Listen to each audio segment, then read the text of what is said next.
What's up, YouTube? This is Too Raw for TV. I'm going to skip the preamble right now. I'm just going to go straight into this. You know what to do if you want to support the channel. You know the things you can do. All right. Um, and always be appreciated as always. But I want to get right into this. So now it makes sense.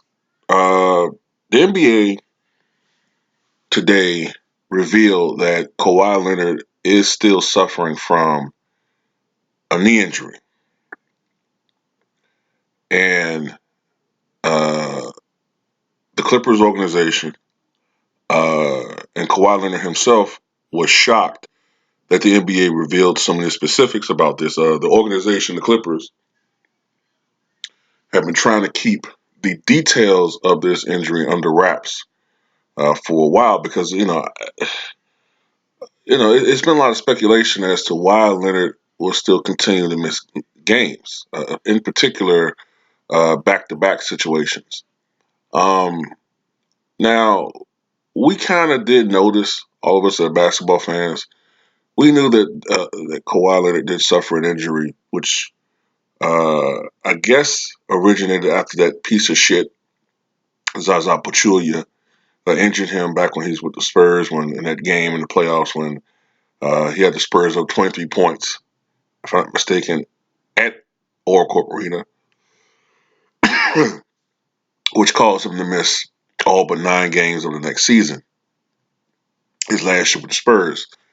Now, with the Toronto Raptors organization, Kawhi Leonard missed, I think it was 22 games. And we did notice that while he played brilliantly in the games that he played that last season, uh, and he was great in the playoffs, but he did have moments, especially toward the latter part of the playoffs, where he did seem to be limping a little bit, laboring just a little bit sometimes, and then some games it didn't look as bad. Um, Now that the NBA has revealed this, now load management actually makes sense. Okay, now that we know that he's injured, which is kind of pretty much what a lot of us kind of wanted to know, okay, now it makes sense. Because, if he wasn't injured, then why was he still doing load management? But now that we know that he has apparently some type of chronic injury or some type of chronic condition, now it makes sense. Um, it makes sense. It makes a lot more sense because now you can put these things into better perspective. Now, it is terrible that unfortunately he missed that matchup with MVP Giannis Antetokounmpo, and his team lost that game. Um, but yeah, now that we know that he and the Clippers are trying to prevent further injury to that knee, and I guess to keep the. I'm just guessing now. I'm assuming he has some type of chronic issue with that knee, and that right now he can manage it with the time between games with maybe anti-inflammatories and rest. But when he plays back to back, it can kind of create more inflammation and perhaps even lead to a chance of further injury or degradation in the injury that he has. Now that makes sense. Okay, Doc Rivers was fined by the NBA today for basically what Charles Barkley called gibberish, and the NBA just decided to reveal uh, everything. So, like I said, now that plus coupled with the performance he had last night, I think he scored like 18 points in the fourth quarter to lead his team to victory against the Portland Trailblazers. And Kawhi Leonard, look, we've been critical. A lot of people, me, Ticket, we've been very critical of Kawhi Leonard when it comes to this load management situation. But now that it's been revealed that he does, in fact, have a knee condition, I can understand now more why he does that and why the Clippers organization, why the Raptors were doing that. But I guess Kawhi being the type of person that he is, he's a very silent and private person and doesn't like things being out there in the media about him or his personal life or anything going on with him. He's a private individual, and I can respect that. But I guess the NBA might have been in this situation doing some type of damage control. Um, I know that Kawhi might feel like his personal and private medical information has been put out there by the NBA, but you know,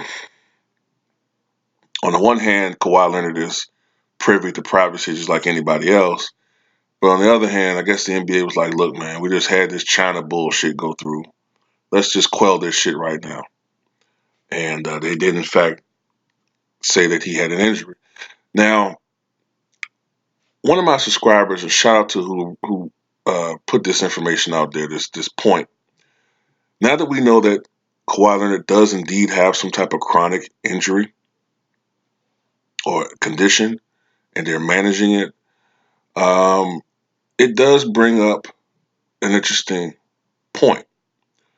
Could this have been something done years ago, a strategy that could have at least prolonged the careers of guys like Amari Stoudemire, maybe Antonio McDyess, although he kind of played a relatively long career due to the injury he had, or even more in particular, guys like Brandon Roy. I don't think anything would have saved Greg Oden. Greg Oden could have missed 3 games in a row. He'd still been fucked up. I don't know what Greg Oden just, I don't know. But you do wonder if there's something that could have been done. Like I said, now that I know that he has a condition, now I'm willing to look at it differently.